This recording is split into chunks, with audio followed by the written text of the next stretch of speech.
The harsh effects of illegal mining are beginning to bite hard as the Public Utilities Regulatory Commission imposes a 1 cedi tariff on every utility bill to enable the Ghana Water Company treat water polluted by galamsey activities. Now, we will engage the Ghana Water Company, which warns Ghana risks importing water in the next 5 years if the activities of illegal mining are not nipped in the bud.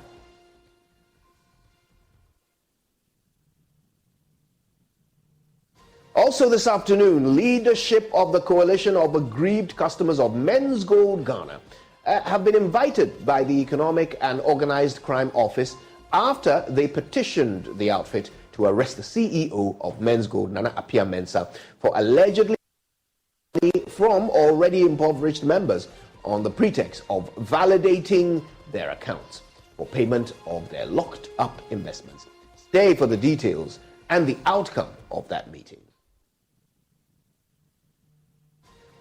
Now, a police vehicle believed to be attached to the Hohoi District Command in the Volta region has been torched in Godenu in the early hours of today after the vehicle allegedly knocked down a motorbike rider suspected to be carrying weed. We're live in the region for those details.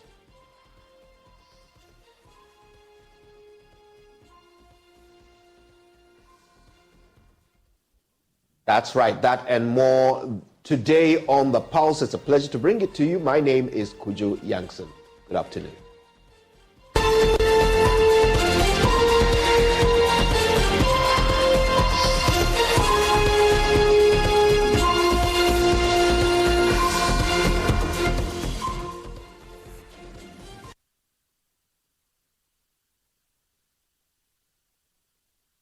Okay, let's get started. The coalition of aggrieved customers of Men's Gold Ghana has petitioned the Economic and Organized Crime Office, EOCO, to arrest the CEO of Men's Gold, Nana Appiah Mensah, for allegedly extorting money from already impoverished members. Now, the customers say that they have received messages from the company instructing them to pay certain amounts to validate their accounts in order to receive payments of their locked-up investments. Today, EOCO has invited leadership of the coalition of aggrieved customers of Men's Gold for a meeting. We're going to bring you details of the outcomes of that meeting.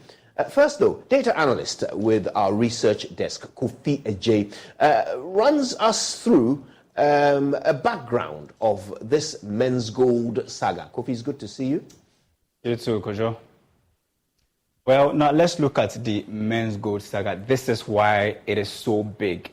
As of 2018, when this saga actually broke, we're looking at somewhere around 1.68 billion Ghana cedis involved, with about 16,000, investors, if I should put it that way, who had their monies locked up in this investment scheme. Currently, if you should value this in dollar terms, we are looking at somewhere around $170 million. Then it could be around $200 million that we are talking about. Now, if you look at the next slide, this was the statement that Men's Gold actually issued on the July 30th, calling all clients to submit, supporting document for validation. Now, this has become so crucial in this instance, validation. What does it mean in this Men's Gold saga? You read a statement saying that some members say they've received messages and Men's Gold asking them to pay some amount before they can validate their account. Now, there was an assessment done by Men's Gold, and this was the outcome. Let's look at it.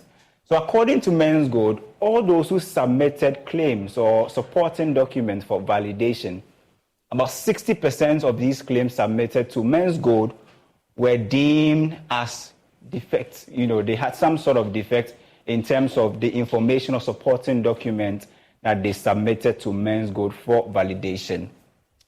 So what does this really mean? If your supportive document actually went through or your validation went through, the Men's Gold has an information for you. I'm reading the statement that was issued by Men's Gold. It says that transaction status verification. And Kojo, point 1 says, these are the people who could not go through the system.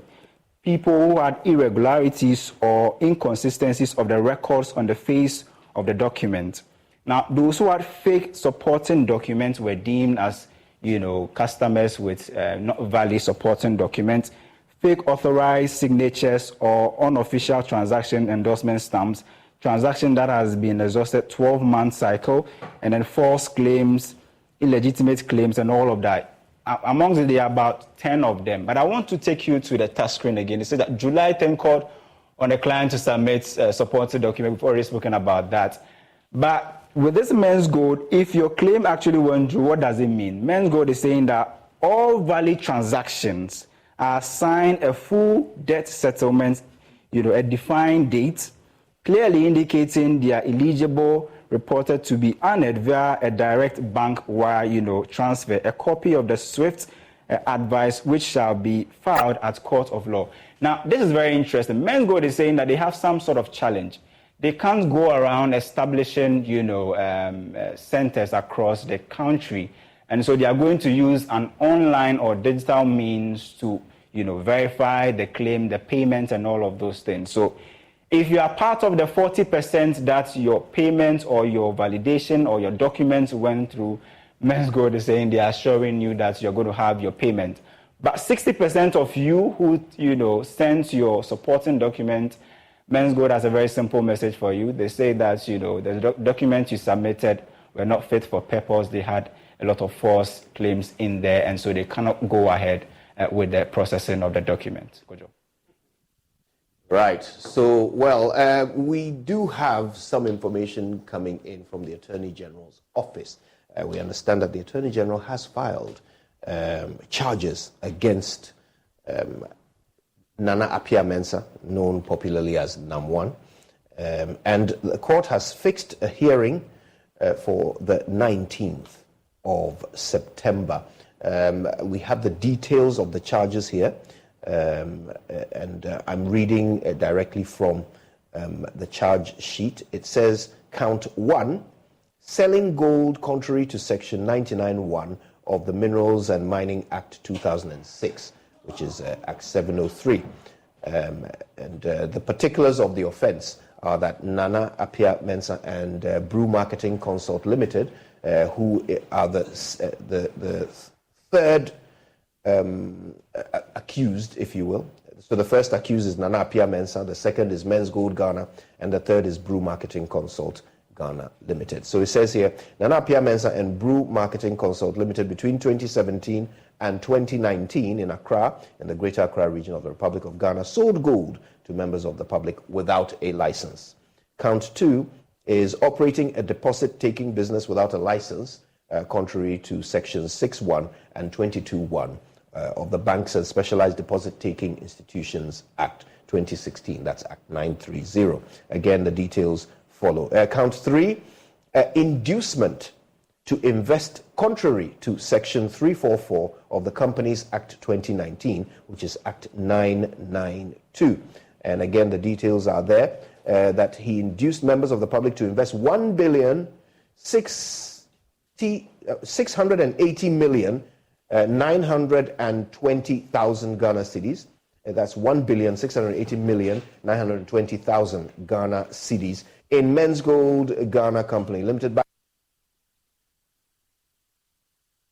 gold deposits in return for profits. This statement, according to the Attorney General, was misleading.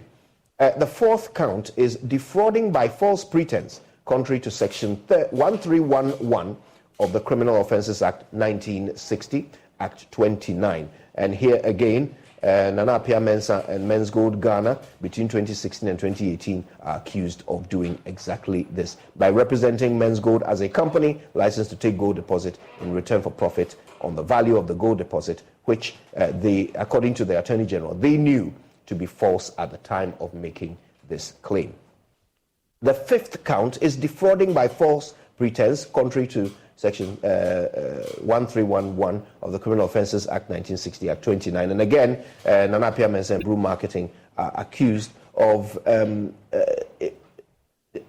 intending to defraud obtaining the consent of Angelina van der Palen to part with a sum of 20,060 Ghana cedis by representing Brew Marketing Consult as a company licensed to sell gold deposit. So there is a specific person here who is the complainant, if you will. Count 6, defrauding by false pretense again, and this time around the person is Beatrice Owusu-Ansah. Then there is another count of defrauding by false pretenses. This one pertains to the same Beatrice Owusu-Ansah. And there are several others. George Owusu in count 8. And count 9 also pertains to George Owusu. And then there is Benjamin Eduse Poku and Emmanuel Boache. In fact, the list is quite long. Eunice Quarte and several others, who we will be, details of which we will be sharing as the day unfolds. Now, convener of the Coalition of Aggrieved Men's Gold Customers, Fred Forson, joins us here in the studio. He has a little bit more following a meeting that was called by IOCO, which I suspect Fred and some colleagues attended. Fred, it's good to have you. Yes, thank you very much. Right then. So let's start with the latest. The Attorney General has charged NAM1 several counts, including defrauding by false pretenses, receiving deposits without a license, trading without a license, and so forth. Your reaction to this? Well, I think it's a good, it's a piece of good news, and at least customers will be relieved. And we had waited for this action for the past 3-4 years, and now that the AG has come to the fore, I think it's good. Customers will be relieved. If for nothing at all, not vengeance, but at least we know that you can't just, even look at what is happening for the past 2 weeks. We have been complaining severally. Yesterday, I had to put on social media that if by close of day the gentleman is not arrested, we shall march to the military high command. So with this action, at least it will calm nerves, because what is happening is very bad. It looks as if NAM1 is the owner of Ghana, to the extent that he put out information, daylight robbery, demanding, extorting money from people. We have made several complaints, petitioned the IGP, and it appears there's no action. But just before I walk into the studio, I just checked on his Twitter, and he said, in everything, thank God. So then I suspected that maybe something is happening. Just go and check. So at least we will have some, I believe that this is a journey to come to the finality in respect of the criminal aspect. Even though, as customers, the ultimate goal is to retrieve our money. And our focus is on the state. Because, yes, these are the criminal aspects. The state also cannot exonerate itself in this matter.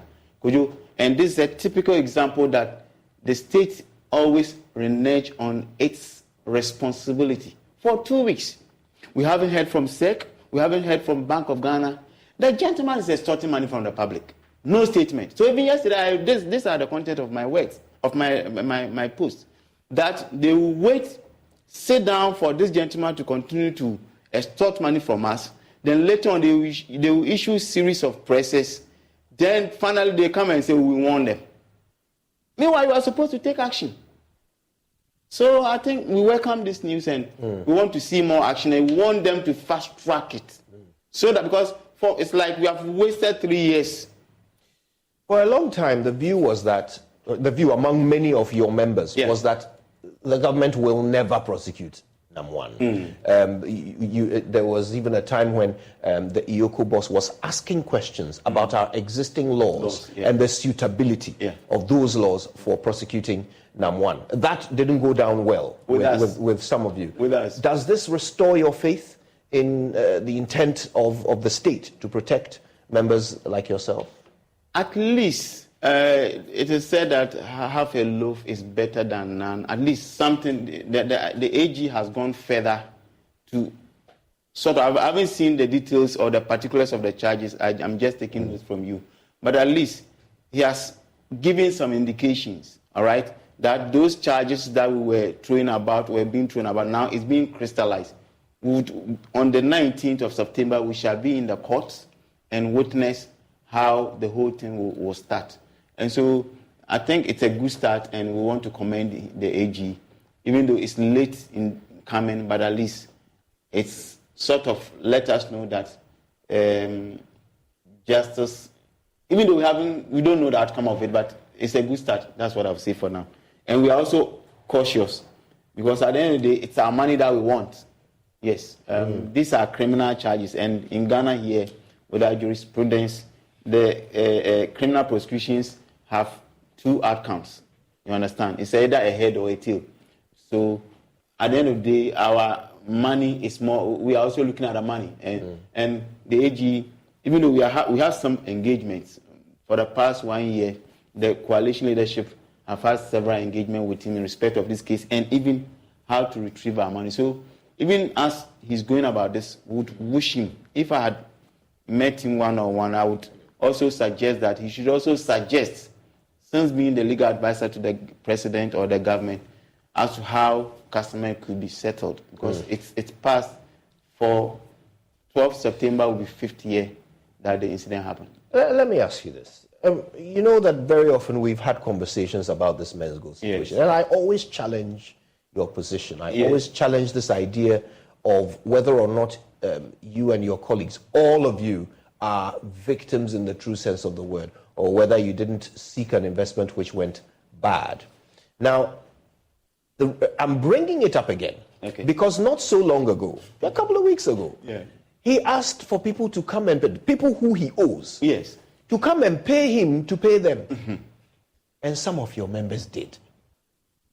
So let me ask you this. I mean, at this point, are you still expecting someone to protect you when you know, I'm talking to the members, I'm talking about the members who have made... But you know what? Ask all the questions in the world you want. I will also provide the answers. Please, then go ahead. I mean, are you still expecting protection?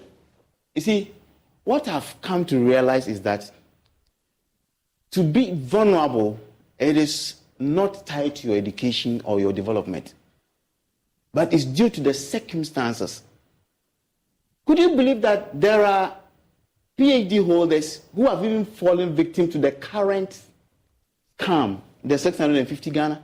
So I came to that conclusion that, and you came to mind, I remember that they were sitting here when you raised, I think the morning show, that being vulnerable, it's not about whether you are developed or you have a high degree or you have education or you are financially sound. The victims, or more or less the affected customers of men's good, we have the people from the Bank of Ghana in there. At the same time, they were issuing warnings. So it's not. There is a drive. There's something that drives you to go into it. Is it vulnerability or greed? It is not. Let me ask you this: did you fall for the second one? Did you? Why should I? I was. But you know that. Let me tell you. Excellent. We've been doing this. You know that ever since this unfortunate incident happened in 2018, my group and I have been advocates. Because if we have fallen victims, I don't want my friend, my senior Kojo, to fall into it. Right. So quickly, when we see it, we caution people. So remember last year we did a story about the CD coin. It is our group, together with Bridget Otu and the rest of them, and you yourself and other people, that we were able to nib it in the bud at the embryonic stage. So we cautioned, but it appears there is sort of desperations in the system. His money is locked up, and you know what? I don't know whether you have time. Nam1 has been able to buy or earn the confidence or the trust of the people. So even as for the past 5 years we have done our part, some people still believe that and so they went. Even though we advise them against that, at least we now have evidence that this didn't happen. This morning, some of the exhibit, I sent it somewhere else. Maybe off-scene, I will share with you. So my question really is whether or not, because I agree that some people are still falling for this. Yes. It's evident. Yes. Right? You didn't fall for it. You are in the same system which is tough, which is tight. Good. You have also lost money. Yeah. The desperation that people feel, you know exactly what it feels like. My question to you is this. if people are still falling for it under the same circumstances which you didn't fall, are these people vulnerable or gullible? I would say vulnerable, but why don't we remove that object that attract them to fall for it? Because it's the only one thing that's against millions or thousands of Ghanaians. That's why I was so annoyed, let me use the word, yesterday, that our security agencies and our authorities will sit down and watch this thing for 2 good weeks. My goodness. What are we doing to ourselves? What happened at the meeting with the Yoko boss? Actually, no, it was not a meeting. The letter that was transmitted from the AG's office. In fact, like I said, we've been working with him for the past years. Under the RT, I remember you even gave me him the last time we came. So I did several follow-ups and reminders. And the last reminder was 23rd July. Then the AG wrote to Yoko to release the information to us.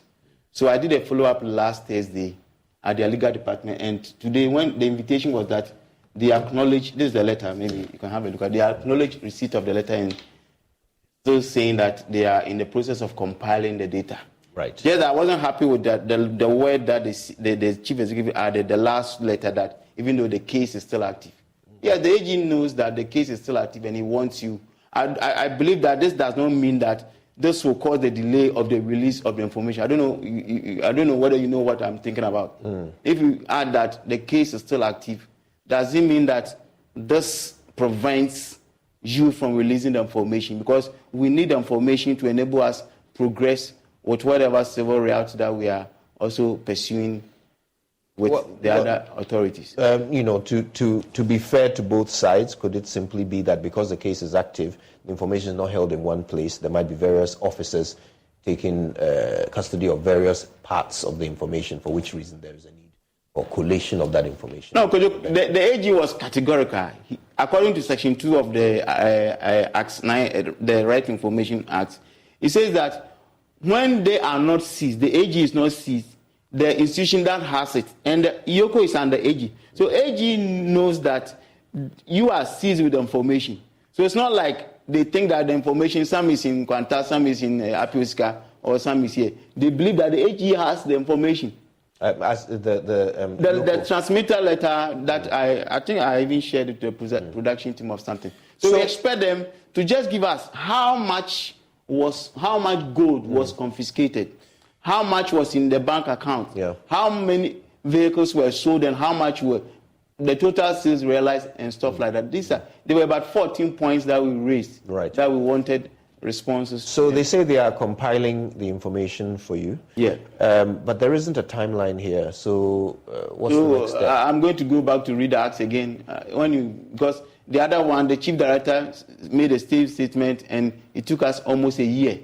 And this time we don't want to, with your advice the other day, we look at the law and see what are the timelines when they say they are compiling the information, whether the acts give them timelines. After issuing the statement, when should we expect the information to be released to us? Right. It's all in the Act. You'll be able to ascertain that. But I am interested now in the next steps. The Attorney General has brought charges. Yes. There will be a hearing on the 19th, beyond which we will know how that case is going to proceed. But you guys want your money. This one is different from the current incidents. Because it appears these charges are based on the crimes he committed before 2018. Yes, as you are aware, 2 weeks ago, there are crimes. He's still extorting money from people. I haven't gone through the whole charge sheet, so I can't speak to that. What I can ask you, though, is what do you do next? Because your intent is to get your money. Yeah. A criminal case may not necessarily result in that. So what move do you have on the chessboard now? For now, before Parliament went on recess, we had a second meeting with the Right Honourable Speaker, and he has assured us that when they come back from recess, he will set up a motion will be moved. Then a 5-member committee will be set up to look into the matter. And it is not to investigate men's good or number one or to look into the criminal matter. They are interested in how the people, the affected customers, will retrieve their money. And from the discussion or what happened at the meeting, they will want to collaborate with the government. And I'm sure the president last year gave us indication and we presented a petition. So I believe that collaboration can work together with the AG. If he can also come in and assist with his advice, that even though the criminal matter is going on, still the civil one can also go on. Because with the banking sector, I'm sure even some of the people are still in court, yet customers have been bailed out largely. So we believe that it's not going to prejudice the current case. And this is what we are looking forward to. And I believe that whoever is listening, whether you're a minister, you may be called, or you may be part of the decision-making body, we plead with you. Help us to retrieve locked up in the last 30 seconds, I'd love your response to Namwan's recent interaction with some members of the public on Twitter Spaces. What's your take on that? You said last 30 seconds. We have learned through very hard ways that, first of all, I have to apologize to your multimedia for the incident that happened. I remember the early days of this issue. I'm told that during the first demonstration, some of your units were manhandled. Yeah. And I have to apologize because we have learned through a very hard way that we had all along, we were dealing with a Yahoo operative, and we didn't know. Allegedly. Oh, it's not. It's a word. It's a common parlance that we use.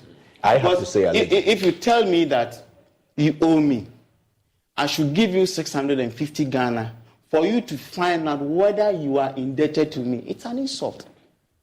Number two, you, the very person, go there to create a payboy company, and I am supposed to look for a debt collecting company. That's not the normal procedure. Then you, the one who is indebted to me, now look for a debt collecting company, and then you tell me that go to the debt collecting company, and when you pay money to the debt collecting company, maybe some way, somehow, you break me to start paying you. I mean, this is crazy. And as a country, we are sitting down watching this gentleman. Please, Brian, I'm told that 14 September, you have set it as a deadline that those who are not able to verify, they forfeit their right to be customers. Make the deadline today, because we aren't coming. And let's see if you are a man. Well, Fred, I think we'll wrap it up there. Thank you so much for making time to speak to us this afternoon. We'll keep an eye on these processes to see how they unfold. Now, illegal mining is our next topic. It's official.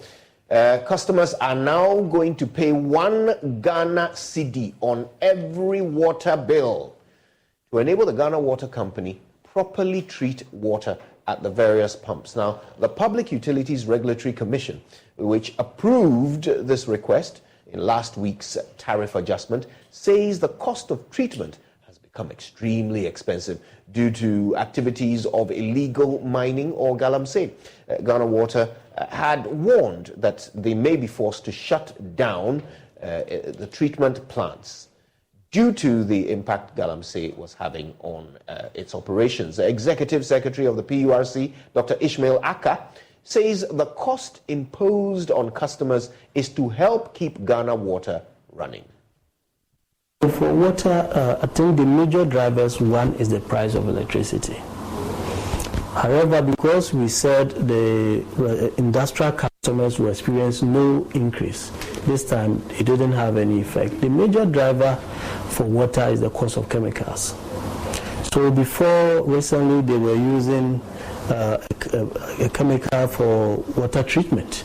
Now what they've moved on to is what we call polymer, which is about 2.5 times expensive, more expensive than what they were using previously because of galamsey and others. They have to treat the water, go through a process 3 times than what they were using. So the cost of chemicals have really gone up for water, and that is the major. So if your bill was 100, you are paying 1 cedi extra to support them.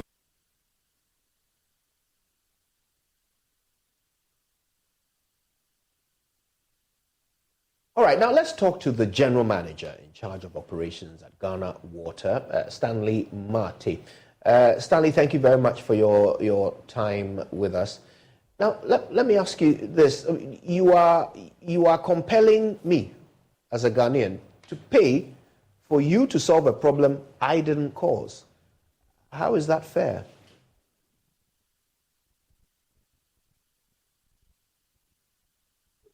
If you can unmute your microphone for us. Thank you very much, could you? Yeah. I think that, I'm not being. Can you hear me? We can just about hear you, so please go ahead. Now? Yeah, please go ahead. Hello, could you? Yes, Stanley, we can hear you. Please go ahead. Hello, could you? Yes, Stanley, we can hear you. You'll have to forgive us. I believe we're having some challenge. We need to clean up that line and bring Stanley Marty back to give us some education on consumers who are being asked to pay 1 Ghana cedi on every water bill from now on to fund the cleaning of water which has been contaminated by galamsey. Now, environmental conservation NGO Arocha Ghana is questioning why institutions like the World Bank will continue to fund the reclamation of lands devastated by illegal miners at the expense of the ordinary taxpayer. Data from Global Forest Watch indicates trees sitting on 1.41 million hectares of land, equivalent to half the land size of the Asante region, were destroyed across Ghana between 2001 and 2021. Joy News checks indicate more destruction of forest in 2022 and 23, with Ghana securing $103 million from the World Bank to reclaim these lands. There's more in the following excerpts from our upcoming hotline, Forest Under Siege. Think of Ghana's forest as a pair of lungs or kidneys, cleaning our air and water, regulating rainfall, sunshine, and serving as a buffer against natural disasters. The country's kidneys and lungs are currently being attacked and perforated at a faster rate by illegal mining. Global Forest Watch data indicates that between 2001 and 2021, trees sitting on 1.41 million hectares of land were destroyed across Ghana. The destruction of tree cover is equivalent to about half the size of the entire Ashanti region, which is about 2.4 million hectares. Indeed, this is the largest. In fact, I don't even know how to start and how to end. I'm even shocked seeing the ground like this. The largest so far. Forests degraded, water sources polluted, and the attendant change in climatic conditions have affected farming. It is the forest that gives farmers in this area rain to farm. But now, if God doesn't intervene, we will not have the rains to grow our crops. Many of these farmers have had their source of livelihood destroyed by the mining of this forest. But their taxes will pay for the $103 million contracted to reclaim the devastation. Environmental conservation organization Arocha Ghana has a problem with that. Sometimes I ask myself, why does even the World Bank even support such initiatives or push those initiatives before us? Daryl Bosu is Deputy National Director. Business persons have been given concessions. They've gone into our forest reserves, into our landscape, mined it for gold, traded it, kept the profit for themselves. And the public is going to pay for a loan that is now going to be used to reclaim the mess of some businesses. It's not fair. And there's no way anyone, and even the World Bank, should support such an initiative. Reporting for Joy News, Erastus Asaredonko, Kumasi.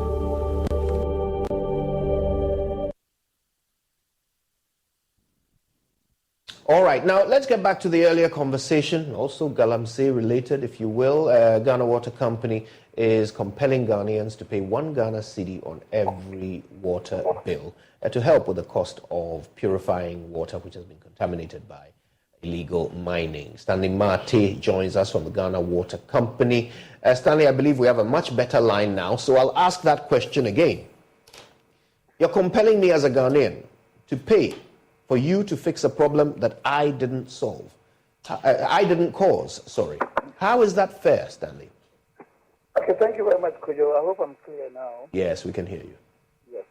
So let me correct this in your preamble. You have said that the Ghana Water Company Limited is compelling you to pay more than you have to. Let me correct that. It is not the GWC compelling you. We are regulated, okay? We have a product that we produce, but we not determine the prices. That is determined by the Public Utilities Regulatory Commission. And per the law, we have to submit our reports to them. They look at the reports, they look at the economic situation, put their formula together, fix in everything that they have to, and then come out with a tariff. Stanley, can I ask you to speak up a little bit more? We're struggling. We're missing some of what you're saying. So then you cannot put the tariff on the doorstep of the Ghana Water Company Limited. It is that of the Public Utilities Regulatory Commission.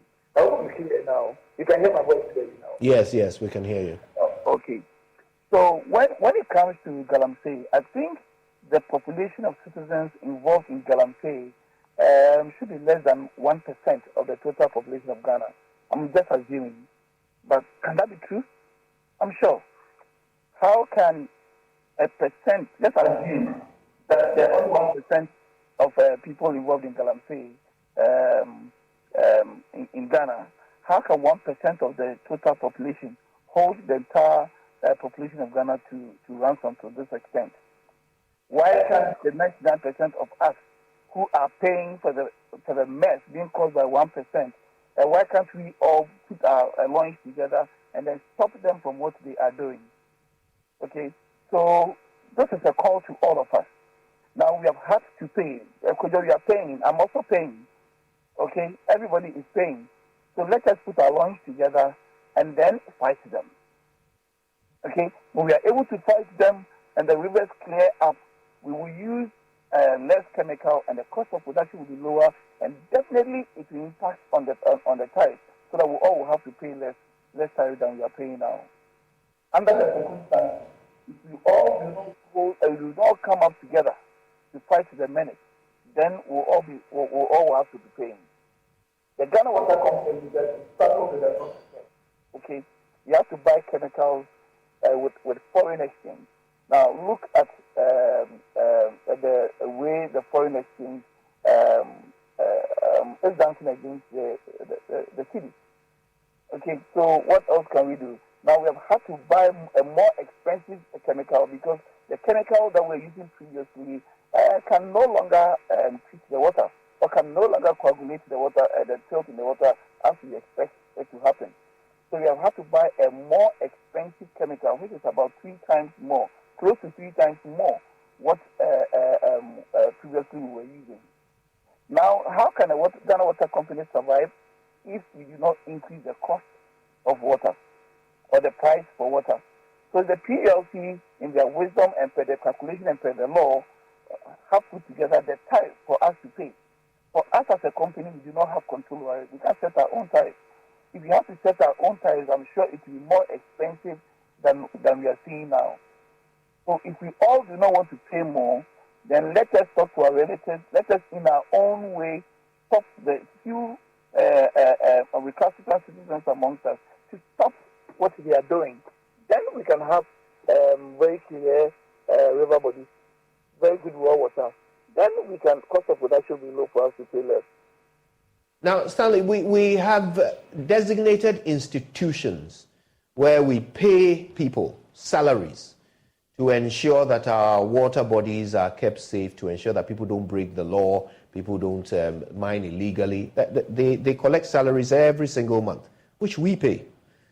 So Ghana Water Company asking Ghanaians to pay extra to purify the water that has been destroyed because some people didn't do their jobs. Is that not kind of like, a private security company asking us all to pay for them to patrol our communities because Ghana police cannot stop armed robbery. I mean, can we approach the solution? Can we approach solving every national problem by taxing the innocent Ghanaian to pay for the solution, when we already paid people to ensure the problem doesn't even happen in the first place? Yeah, Kujo, you have a point, okay? And like I said, I'm found in the same situation that you also find yourself in, and so is every citizen of Ghana. So who do we hold responsible? Then now let us sit our law enforcement agencies down, and then request for them to do what they have to do. But we all know that they have been doing something, except that hasn't worked. So let us keep re-strategizing, so that at least we'll be able to stop the menace. So for us as a company and the other agencies involved in protecting the water bodies, we keep re-strategizing to find a sustainable solution to it. But you realize that it is beyond us. Okay, so we are doing ours in our own small way. But then the greater portion of the situation is beyond us. So let us all have a public forum, and then let's call those who are supposed to do that to look. To clarify, Stanley, forgive me, Stanley. To clarify, did the Ghana Water Company ask PURC to put this arrangement in place, or did PURC do this of their own initiative? So, like I said initially, okay, it is the PURC who is the regulator, and so they put together the report that we sent to them per the law. Per the law, GWCL is to submit monthly reports to PURC. The PURC, based on our report, will compute the tariff. Okay, based on other external agency, external factors as well. So they put our internal factors, which is our report, and then the external factors, okay, vis-a-vis the economy of Ghana, okay, into a formula, and then they come out with the tariff. So we as a company, Ghana Water Company Limited, we do not have control over the tariff. We do not set tariff. That is why I corrected you initially, that we are not asking Ghanaians to pay. But per the book, everything is there for you to see. Audited book. Okay, this is the cost of production. This is the rate of inflation. This is the cost of the CD to the dollar. This is the cost of chemicals. This is the cost of overhead. This is the cost of this. Everything goes to them. Okay, and then they put all these things into a formula to come out with that. Okay. So how much will Ghana Water Company raise from this initiative on a monthly basis? How much do you expect to raise? I think the tariff has just been announced. We are sitting, we have a tariff committee working on it, and they will be able to tell the required revenue or the required outcome from the new tariff, and how positive that will be, we will not be able to tell for now. But the thing is, the PURC... Come of a formula. Yes. Now, the formula will have to be discussed with the PURC, and we want to go there, okay? It is not myself. What I'm saying is that for us as a company, PURC do not look at what we just tell them, but they look at our auditor report. So how much have we spent in reality, in real terms, on chemicals? How much have we spent in real terms on this one? What is the cost of this in real terms? It is not like what we just report to them. You understand? So it is based on the real values. Okay, that is what they use in computing the tariff. Now that this payment is in place, can we now all relax and comfortably expect our water to be purified? Anytime we realize that the situation is compounded. So until we fight or find a sustainable solution to the menace, we do not have to rest on our oars. And that is exactly what the Ghana Water Company Limited and then the other agencies within the water sector are doing. I want to say a big thank you to you. Stanley Mate is in charge of operations at the Ghana Water Company. There's more to come on The Pulse. Don't go anywhere. We're back after these.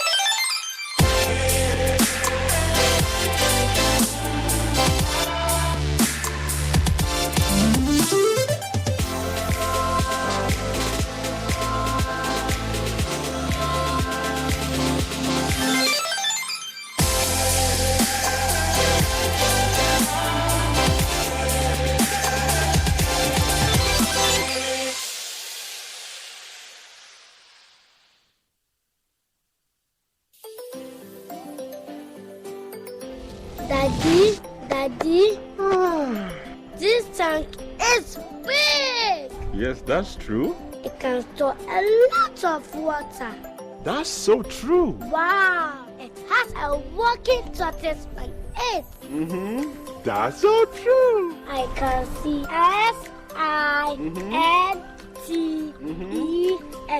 Syntax. That is so true, my daughter. When it falls down, it will spoil. That's not true. But why? Hey! Syntax was the first to introduce double-layer tanks in Ghana. Syntax again was the first to introduce white inner layers in Ghana. Syntax gives you the biggest warranty, 7 years. No matter your water needs, Syntax is the answer. Syntax tank. Are you strong? Are you tough? Smile, Look lively, okay? Smile, smile.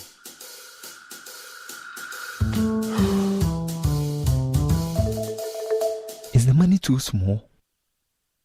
A bad stomach ruins your day. Don't let it. Take Gastron, your most effective antacid, for the relief of symptoms of peptic ulcer, heartburn, gas pain, flatulence, and indigestion. Hey guys, what are you waiting for? Let's go, let's go. Mwah. Can you bring down the smile small? Gastron, effective relief from stomach discomfort. Manufactured and distributed by NS Chemist Limited. This advertisement has been vetted and approved by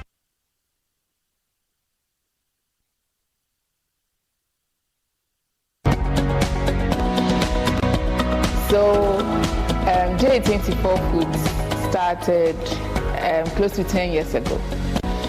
During national service, I happened to run into some business idea. I was posted to Forestry Commission. We went for some inspection in one forest reserve.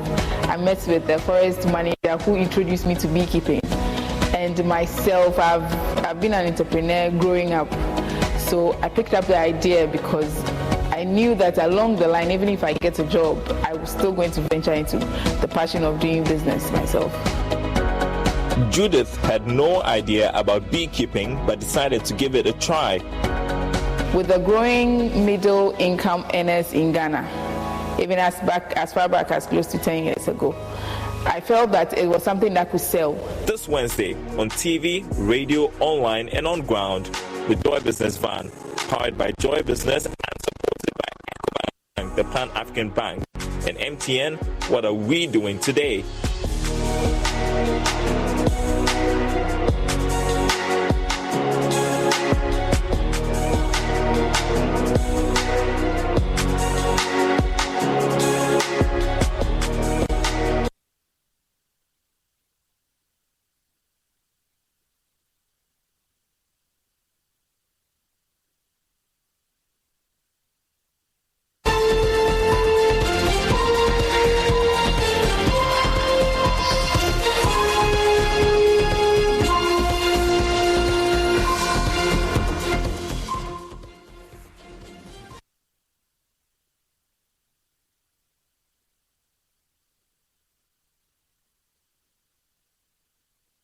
Welcome back.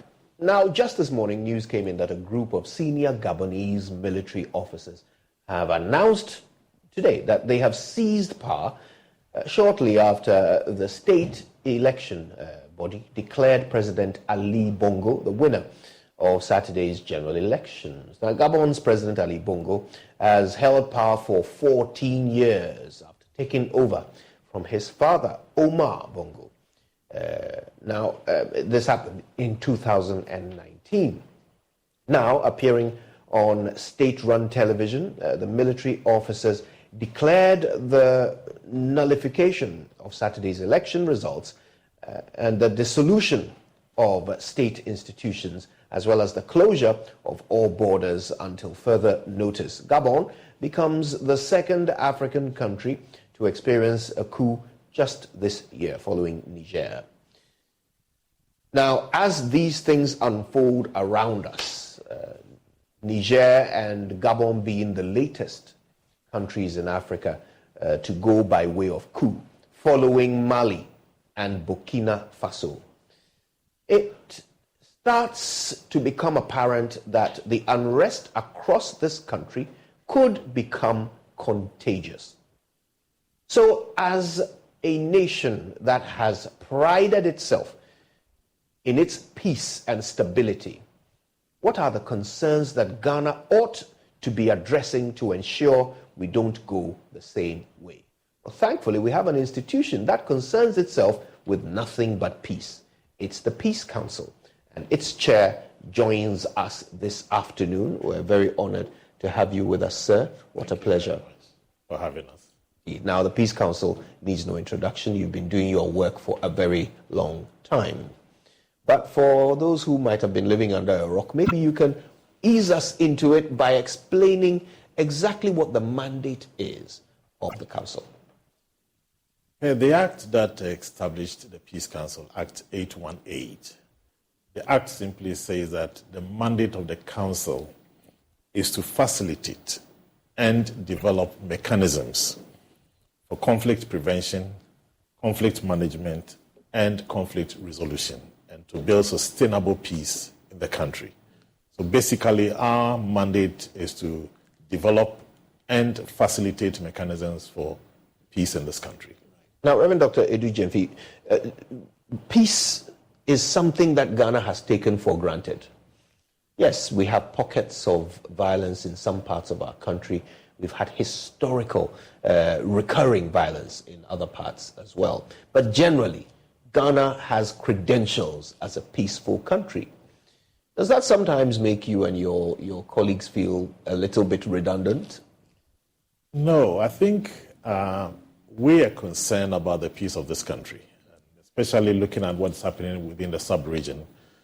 It's a matter of concern to us to continue to maintain the peace that we enjoy in this country. Sometimes when one travels out of the country, you come back, you begin to realize that Ghana has something that is quite unique. There's a need for all of us to do the best we can to protect the peace that we have in this country. So the Peace Council is really conscious of what's happening in our sub-region, and we're doing the best we can to maintain the peace that we have in this country. So, Burkina Faso, Mali, Niger, now Gabon. In fact, before all of this business, we also had unrest, if not coup d'etats, in places like Sudan. We've had to deal with all this. Libya. How concerned should Ghana be about this sort of thing making its way into our borders?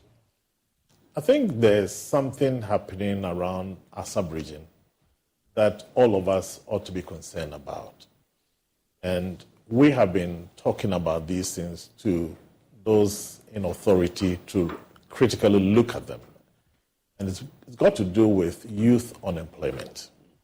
It's a major issue within the sub-region.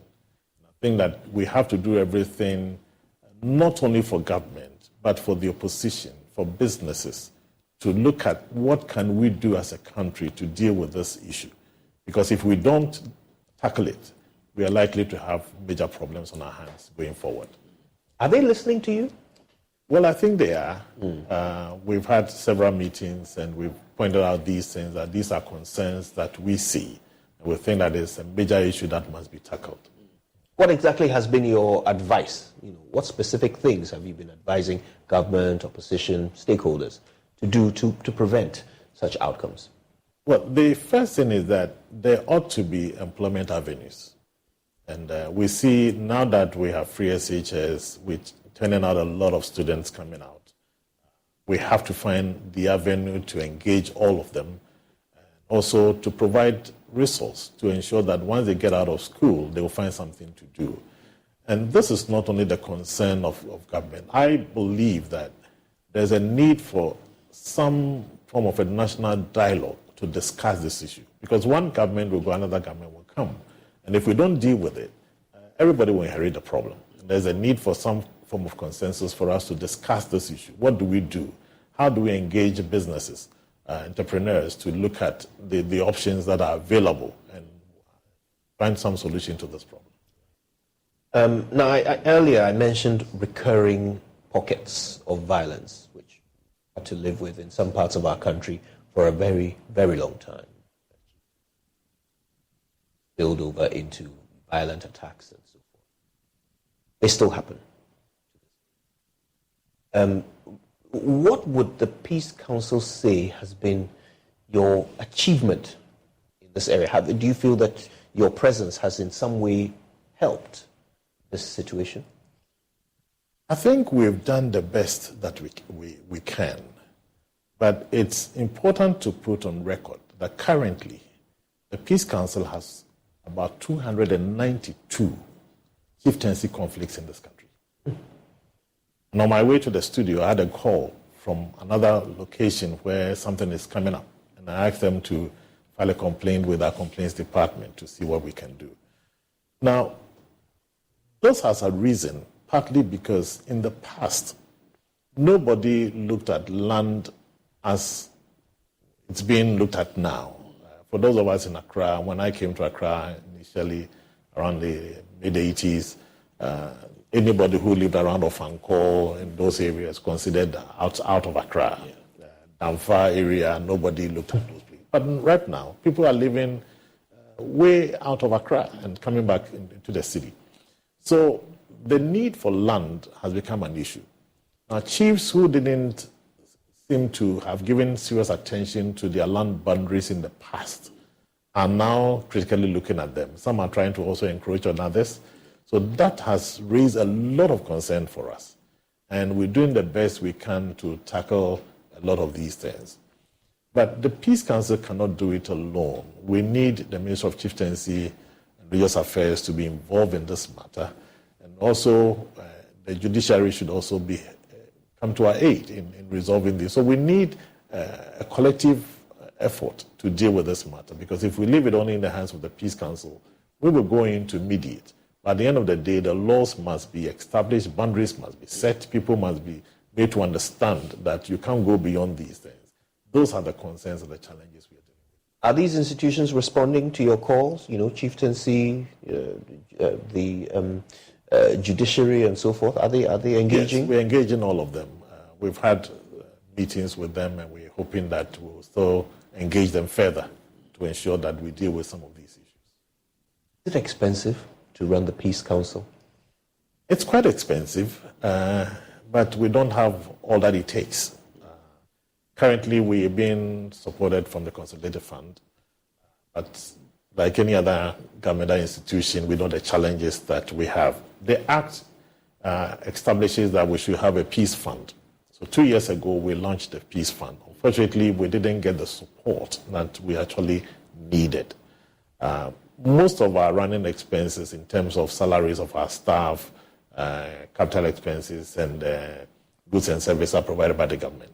Right. In terms of operational, most of our funding have come from external sources, especially from the UNDP, NIDA, the Canadian Embassy, USAID, and all of those. These are all the institutions that are supporting us to do a lot of the work that we do. But we think that if we were able to get the Peace Fund to function the way it ought to function, because our work is so fluid. You sit up today and somebody shoots somebody somewhere. Immediately, everybody is screaming, where is the Peace Council? And people don't realize that the members of the council are not full-time staff. All of them are scattered across the country. Everybody's doing something else. And an emergency, you have to call everybody back to Accra. You have to pay for transport. You have to get their hotels and all of those things. So the council needs money readily on hand to do a lot of the things that we ought to do. So when something happens and people start screaming, where's the Peace Council, where's the Peace Council, they are not thinking about the fact that all the individuals are doing there. Even the chairman is not a full-time staff. So we have the executive secretary and some other staff who are working with us. But in all, we have about 67 members on staff across the country in all the 16 regions. That makes it not enough. So we need a lot of resource to get our work done. And we appeal to the public, to the business community. If there's any challenge, businesses will have to shut down. And I think that the business community must come to the aid of the Peace Council and ensure that we have resources to do that. Do you have any sort of sustainable plan to propose in terms of how the Peace Council is funded, besides relying on the kindness of strangers, so to speak? Is there some business model or some means by which the Peace Council considers that you could be funded on a more reliable and consistent basis? For now, what the Act gives us the mandate to do is to establish the fund. So that's what we're looking at. But we do write a lot of proposals. That's why we're able to get funding from some of these agencies, these partners, you know.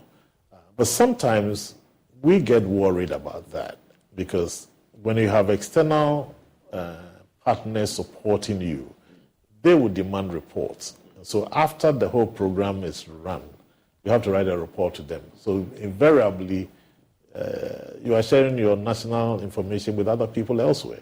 That is one of the things that makes it important for us as a nation to do the best we can to fund the Peace Council to the full, to ensure that we have resources to do all the things that ought to be done. I suspect if you were to list your challenges, funding would be right up there, probably in the top 3. What would the other 2 be? Well, not related to funding. Fortunately, there is a proposal now. When the Wesley Girls issue came up, we went to Parliament, we met with the leadership of Parliament. That was when they began to look at the concerns of the Council, because everybody had assumed all along that the Peace Council was established, they were well off and all of that, until we got there. And that day, they started with all kinds of accusations, and we drew their attention to the fact that all council members who came there were driving our own cars, we fueled it ourselves and running affairs. And they were shocked. So they took up the issue to Parliament and asked that the Peace Council be put under the Common Fund. Right. But Common Fund has not also been able to support as we had expected. So we have all these challenges. But we're hoping that going forward, probably as things ease up, these resources will come in to help us. But with that intervention, there's now the proposal to build a new facility for us. Because where we are squatting now, we have been even injected. We have not made noise because it will be too embarrassing for the country to hear that Peace Council is being ejected from where they are. You know, so we need facilities to accommodate our staff. We need vehicles to run around and get our work done, in addition to the need for funding. Now, nobody can miss the heavy representation of religious bodies on the Peace. Try to have representation of all the major groupings. But there's a saying that you can't solve a problem with the same sort of mindset that caused it. And it is generally believed that most of the worst conflicts in the world formed along religious lines. So is that something that you are conscious of, that even the constitution of your body is a potential source of conflict? Well, I think the framers of the Act did very well in putting that group together. We think that that is our advantage instead of a disadvantage. It's been a major advantage. And we've had 13 African countries who've been here to study the work of the Peace Council. And all of them are surprised that we can put Muslims and Christians together in one room. And if you come to our board meetings, we sit there like brothers and sisters. It's beautiful to see that relationship. That within the composition of the Act, we can bring Christians, Muslims, traditional religious practices, chiefs, queen mothers, CSOs, and all of these things together. I think it's been very helpful. And we've had a lot of instances where certain cases have arisen, where in the course of our meeting, for instance, there's something happening somewhere involving an Islamic group. We tell our members, they put in one phone call, and the next minute it stopped. You know, we had one case in Konongo like that, you know, and those things have been very helpful. So I think that, and people respect the council also because of its composition. We have these high religious leaders who are chiefs and others who are there. And that gives us a certain image, you know. So I think that the framers did well in putting that together, which is quite unique. Because in other countries, they've tried setting up peace councils, but most of the appointees are from the government. And once you do that, people don't trust the system, you know. So in our situation, it's that the government has no control over who goes to the Peace Council, because the religious institutions nominate their own people. They are vetted, and once the vetting goes through, they are there. And the government has only 2 appointees who come in. And the choice of who leads the council is done by the members themselves, supervised the Electoral Commission. So we choose our own chair, and then we present to the president that this is the chair. You can't do anything about it. We hope that it works out very well. Let me ask you this, Reverend Dr. Edujemfi. You, as a council, you concern yourselves with various types of conflict. We saw you intervening when Archbishop Janasari ran into some sort of confrontation with the people of Nogopo. So what are the upper and lower limits of the types of conflicts you will get involved in? I mean, if somebody and his wives are having a conflict in their home, can we expect the Peace Council to want a role in that? I mean, yeah, what are the upper and lower limits of the types of conflicts you would want to be involved in resolving? Thank you for that question. At the moment, the Act does not place an upper and lower limit.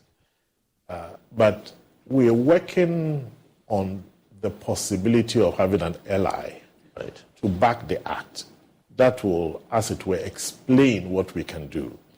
Currently, we are being called to do a lot of things that we know is not within our mandate.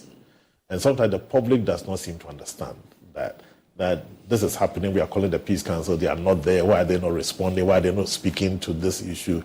But there are areas where we recognize our boundaries, and we don't want to move into that space to create a problem. Right now, people are legally exposed in this country. And if you don't take care, you could draw yourself into a problem.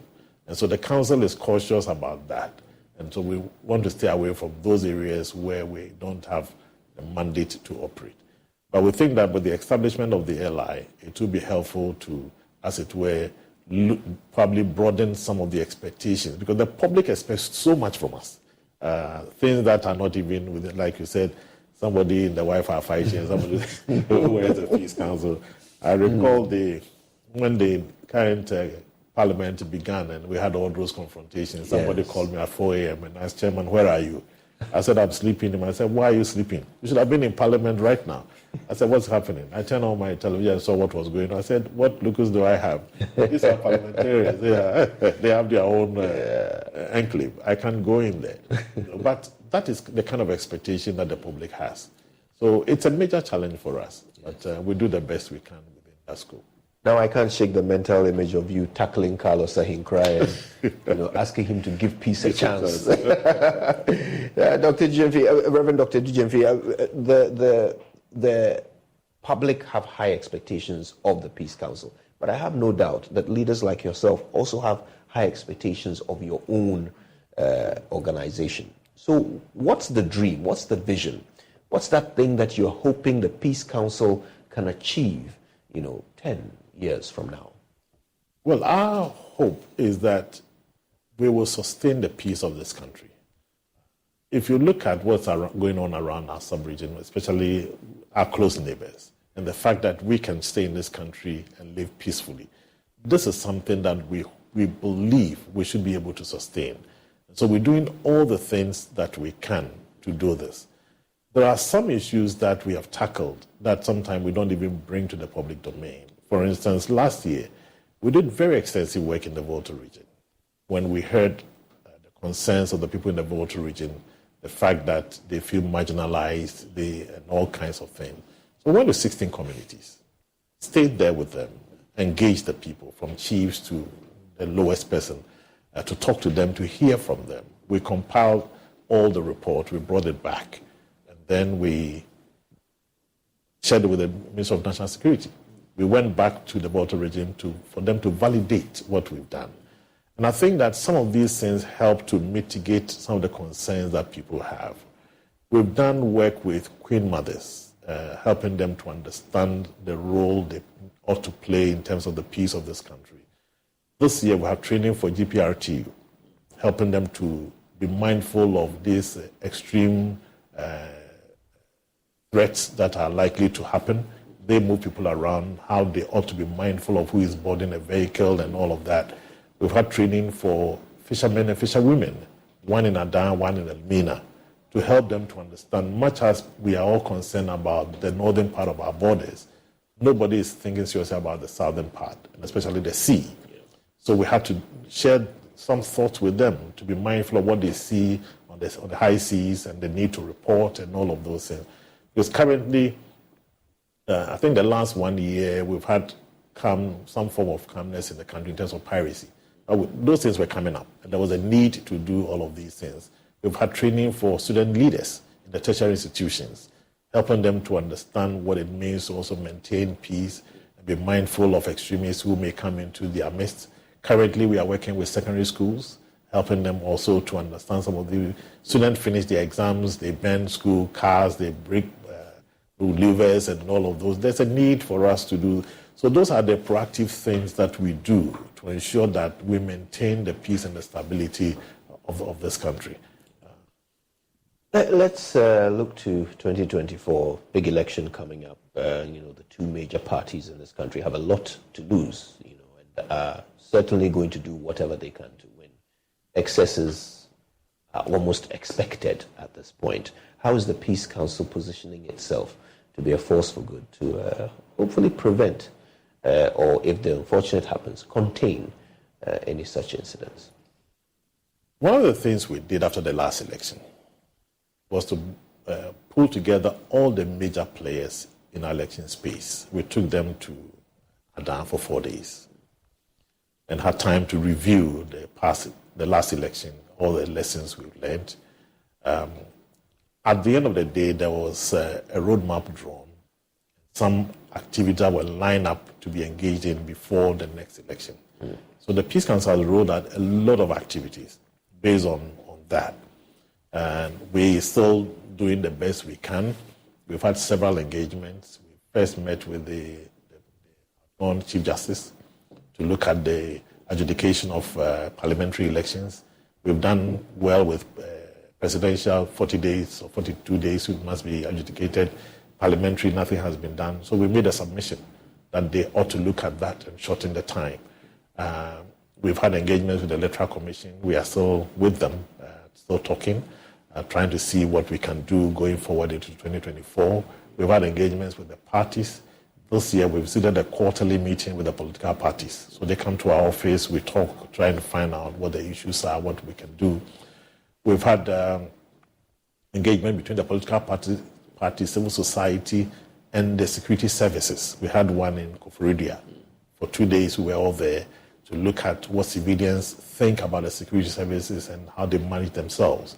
We had another one last month with the political parties and the Ghana police to look at how they perceive the police and what they consider police brutalities, how the police perceive them, what do we do to ensure that going into the next election will be fine. But one of the things that we did mention during that meeting was that the Kumewu and Asin North gave us the opportunity to test whether the things we've done are going to be successful. And having that kind of peace during that election, even though there were few skirmishes, I think it was not as bad as it used to be. So that gave us hope that it looks like some of the things we're doing might work. But those were contained within a small area. The issue is, are we going to be able to deploy it across the country? Yes. So that's what we're working on now, to consistently pursue all of these steps and ensure that in the general elections, we should be fine. So if there was one message you wanted our audience to take away from our conversation today, what would that be? I would tell Ghanaians that we have something special in this country. I want to encourage each and every one of us, let us do the best we can to maintain the peace of our country. This is the only country we have. We can't go anywhere else. So we have to do the best we can to maintain the peace. Let's be accommodating. If you need clarity, seek for clarity instead of going out to attack people. Let us talk and resolve our issues instead of fighting. Rev, I'm so glad you made the time to be with us this afternoon. We appreciate you very much. Thank you. Thank you for having us. Reverend Dr. Idu Jimpi is the chair of the Peace Council.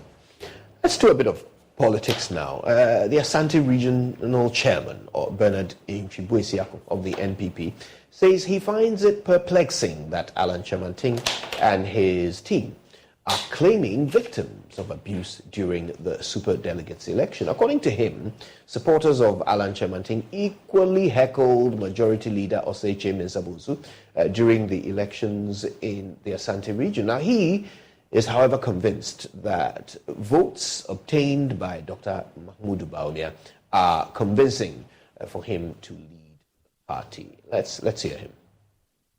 I was there personally. I was there personally when the majority leader was coming, and then Alan people was hooted at him. And they hooted at him in the Ashanti region? Yes, they was attacking him. Why? They was attacking him. So if the same people want to, they could almost want to turn themselves to complain, I find it very perplexed. That's the same people who can put somebody can also change yourself into the person. We have had a good success, beautiful elections, and it's a very peaceful. This is what I think we should talk about. Now, Majority Leader Oseche Mensabuzu, while confirming the incident reported heckling by the Alan Chamanting team, said it was triggered by a misrepresentation of his comments about the elections. I just related to that. When I go to the grounds, somebody raised the issue. This is Chairman Mensabuzu, one neighbor, no say. Will be 70% of contestants will be 70%, and me and probably no more heckle. No, I heard that comment. But do you know the person who said that? I didn't look because it was. So what was the nature of the heckling? What was the nature of the heckling? Did that worry you? It didn't worry me because I thought it was sheer pedestrianism, and people were contriving to bring violence. So you ignore them because there was no truth in that. Meanwhile, MP for Yendi, Farouk Mahama, is debunking claims that they skewed the elections to favor their preferred candidate in the northern regions. Elections. It's about everybody's a matured person at his level and he's able to determine who or she he likes. All the MPs are people of respected society, and we are led by the people. And there's nothing skewed about this. It is a decision we are taking, and Bawumia is the candidate, is the spirit of the party, and that is how we voted for. What do you make of the violent incident that happened? It's very unfortunate, but from my investigation, I think it was over-exaggerated by the colleague who was an agent. And I think I'm very happy that the party has taken into it to call all candidates to be decorous or whatever. Obviously, our senior brother Alan Chamanting was not really happy. But of course, we are one party, and in elections, these things happen. And we are looking forward to a very peaceful one in November. And it's just a repetition of what we've done. And Bawumia is going to obviously be the candidate that will be our next candidate. And inshallah, on victory to unseat John Mahama to become the first Muslim president. All right, let's look at the other side for a moment. The National Democratic Congress, NDC, says journalists in the country must step up with boldness and confidence in performing their duties as stipulated in the Constitution. Addressing the media when the leadership of the party paid a courtesy call on the president and leadership of the Ghana Journalists Association, General Secretary of the party, Fifi Kwete, said political interference with the work of institutions such as the Electoral Commission, the Ghana Police Service, and institutions that are meant to be independent can be blamed for the country's current economic challenges. The media as an institution is doing its job as well as it can. We, however, feel that there are concerns that need to be addressed.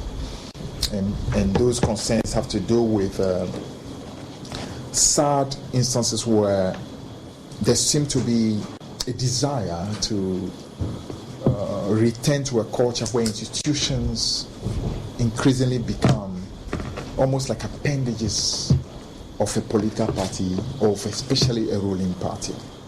We think we need to work towards ensuring that we do not have that happening anymore. as a political party, NDC, we want to say that when institutions are strong, the country gets stronger. It is the truth that parties often want institutions to want to be under their thumb for their own purposes, but we must resist that edge. For example, the economic situation we have in our country today, that simply shows that if institutions were playing their role well, we should not be having some of these difficulties. For instance, I'm sure you've heard the recent issues relating to, for example, the central bank. The central bank is supposed to be a very independent institution. But the fact that at a certain point the central bank started literally becoming an appendage of the ruling government is what, for example, leads to a situation where we have the difficulties that we've had, where the central bank easily just decided to play ball with the government. In the process, so many difficulties happen. We have a current challenge, for instance, that we have, for example, with the fact that the Electoral Commission, another very important institution that's supposed to just play its role as an independent institution, a constitutional body, that has been granted what you call independence to ensure that a good job gets done, virtually by its conduct, behaves as though it is an appendage of a ruling party in order to simply do what the ruling party wants. So, for example, we're talking about a situation where we need to allow as many Ghanaians to register for an election, which is their constitutional responsibility. They have an electoral commission that simply decides for its own purpose that we are going to restrict this whole thing to a district level in a nation that is made up of many rural communities, in a nation where sometimes you have to travel for hours, 4 hours, simply to reach a district capital, in a situation where you have an economic crisis, where transport fares have gone up, cost of living has gone up, people are struggling, but that institution decides that it's going to dig in, and regardless of whatever anybody does, that is how I want it done, because that seems to suit what the government of the day wants, which is nothing short of suppression of the vote of the people. You know, these are conversations that we believe you as a media will be able to push, not for the sake of any political party, but to ensure that this country, institutions work well. We hold duty bearers to account in order to ensure that the right thing gets done.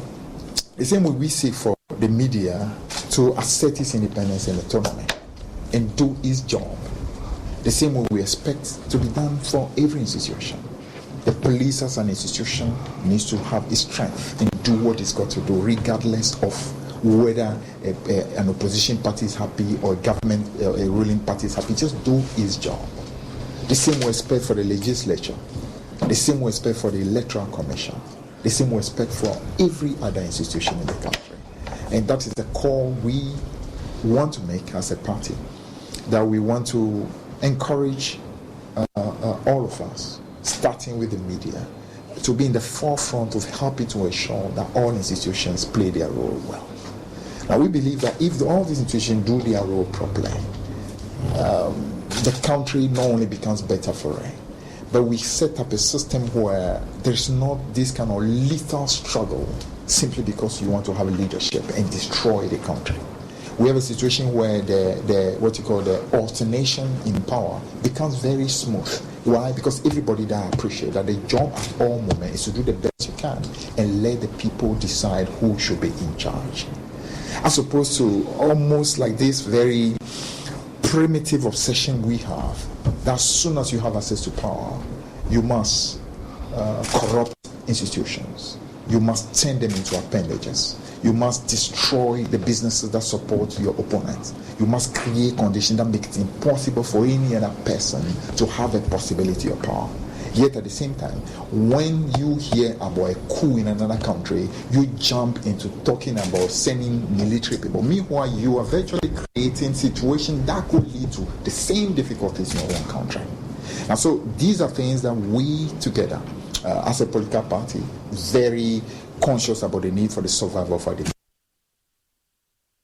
Now, the president of the Ghana Journalists Association, Albert Kwabena, on his part, lamented the increasing number of assaults on journalists by politicians and political actors. He further warned the GJA would condemn the attack on any journalist, no matter who is involved. He says instead of attacking journalists for any alleged unprofessional conduct by any journalist, such persons should report the journalists in question to the GJA for the necessary redress. We are much concerned about attacks on journalists.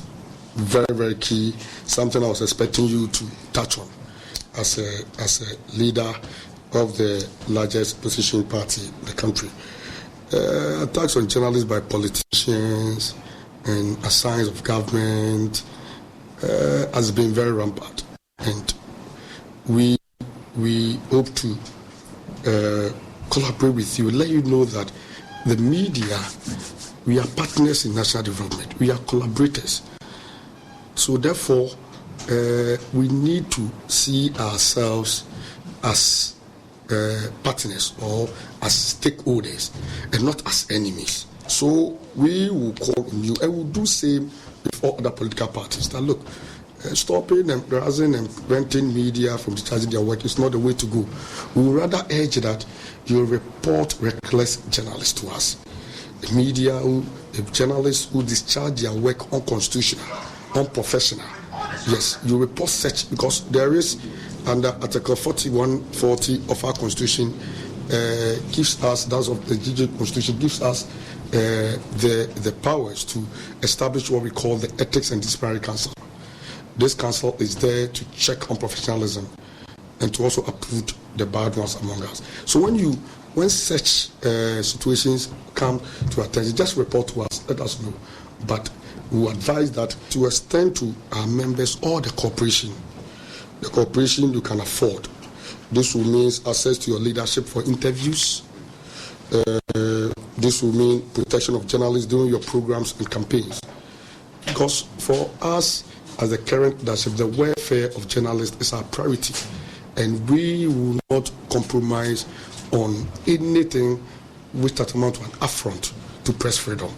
Anything that amount to attack on journalists, we, the current administration, will rise against it no matter who is involved. Now, the internet is a vast and ever-expanding frontier that offers immense opportunities for learning, creativity, and connection. However, it also harbors dangers and pitfalls that are particularly treacherous for children.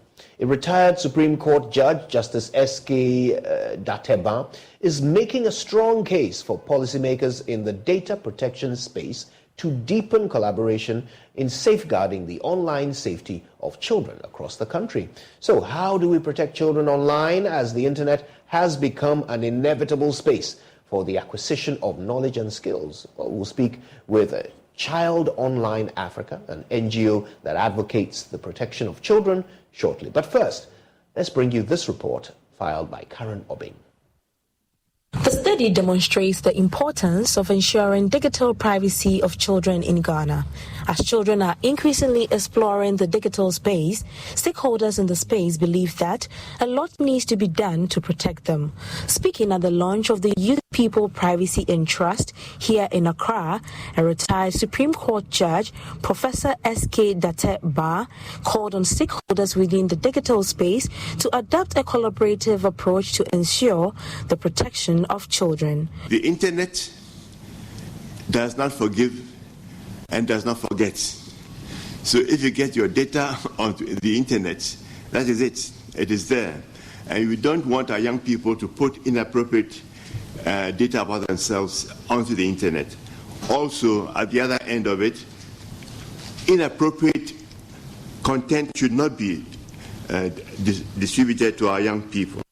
On her part, the Executive Director of Africa Digital Rights and Hub, Teki Akwete, also assured of constant research to safeguard children's privacy. We undertook this exercise through a series of workshops that we had with young children from different economic backgrounds in our Accra, and then also worked with a school to undertake an online survey where we asked children, over 100 children, questions around what they think about their privacy online.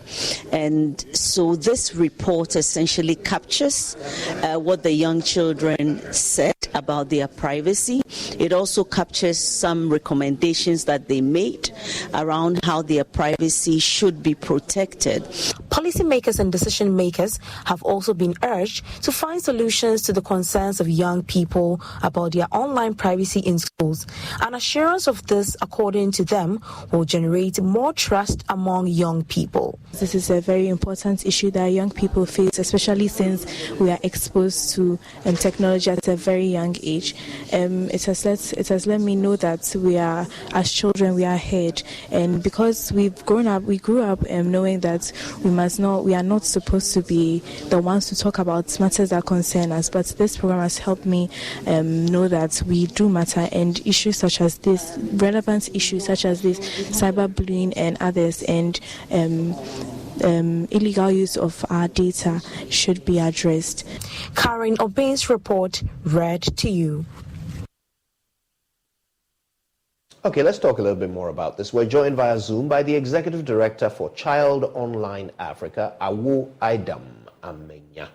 Awo, it's a pleasure to interact with you on this all-important subject. Now, I've got to say,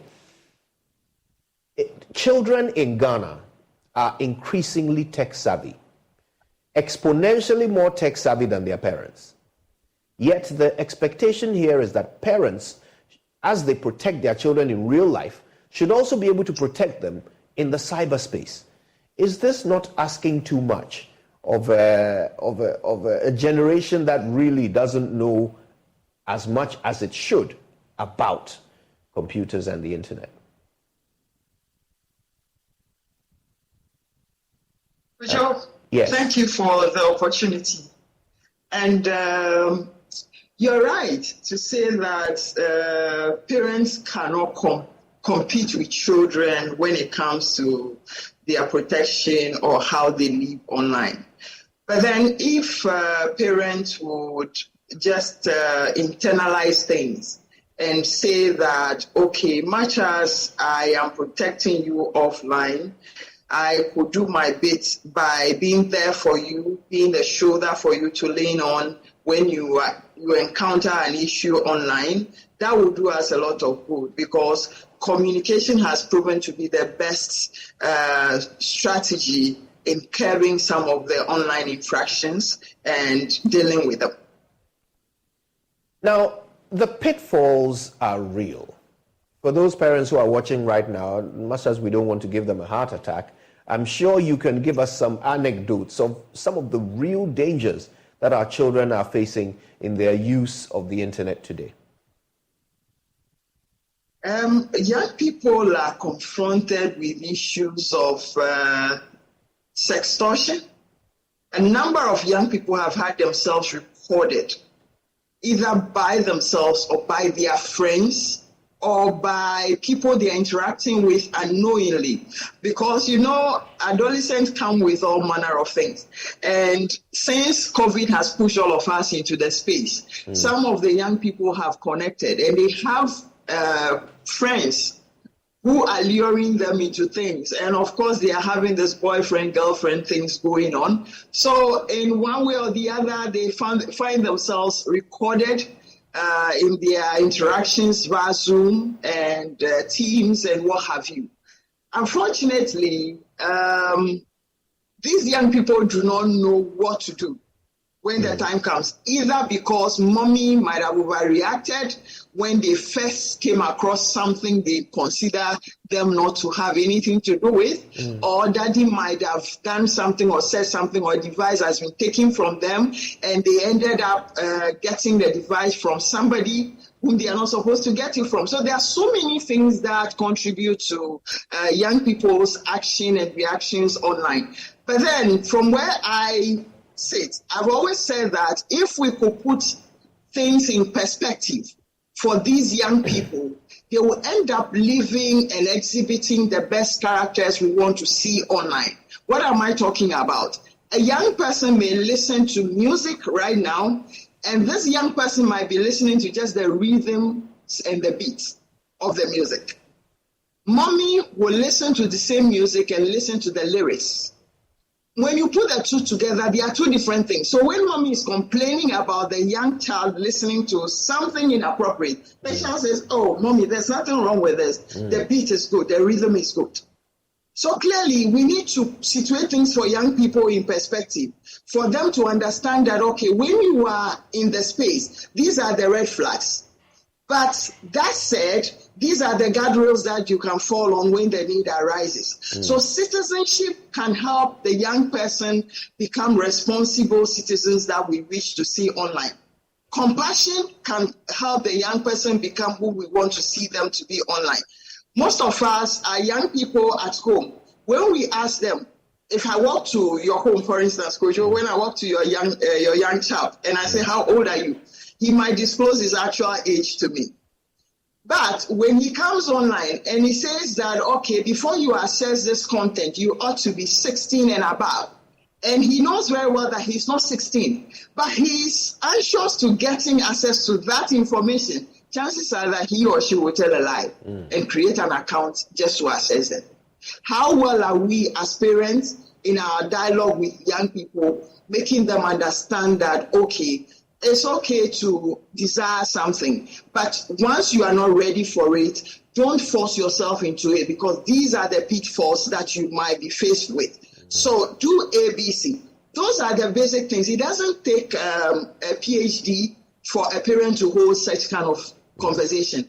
But most of us parents are not committed enough when it comes to these conversations. So we throw our arms in the air and say, okay, there's nothing we can do about it. There is a lot we can do about it to help and support our young people in living responsibly as far as the digital space is concerned. Yeah, there are parents who don't want to feel helpless. For them, what would you recommend? Where do they go for the tools and resources to educate themselves on how to keep their children safer? All right. So for parents who are willing to help their children out, there are a number of platforms, including our platform, childonlineafrica.org. You can search for us on Facebook or Instagram or LinkedIn. You will find a lot of helpful tips to help you kind of create a family-level strategy that will help you in managing the space online, your child's interaction online. And by extension, you are protecting yourself, because clearly if your child lets out your phone number online, it's just like your child putting your phone number on a billboard. You don't want that to happen. So you want to kind of curb it before it gets out of hand. So clearly, let's be inquisitive. Let's even talk with our service providers. If you are picking a network for your child, ask them how they can help you safeguard some of the things you put out there, and it will go a long way to helping all of us safeguard the space from the negative occurrences. Awo Amenya of Child Online Africa, I'm very grateful to you for your time with us this afternoon, and of course for the education you've shared. Well, I think that's a perfect place for us to put a bow on today's edition of The Pulse. We're back with more tomorrow. Until then, you know you have to stay with Joy News. And of course, if you want all the latest stories, go to myjoyonline.com. All of the headlines on the topics that matter to you are right there waiting. Of course, once we're done here, after this break, LTS takes over. Stay for that and more. My name is Kojo Yankson.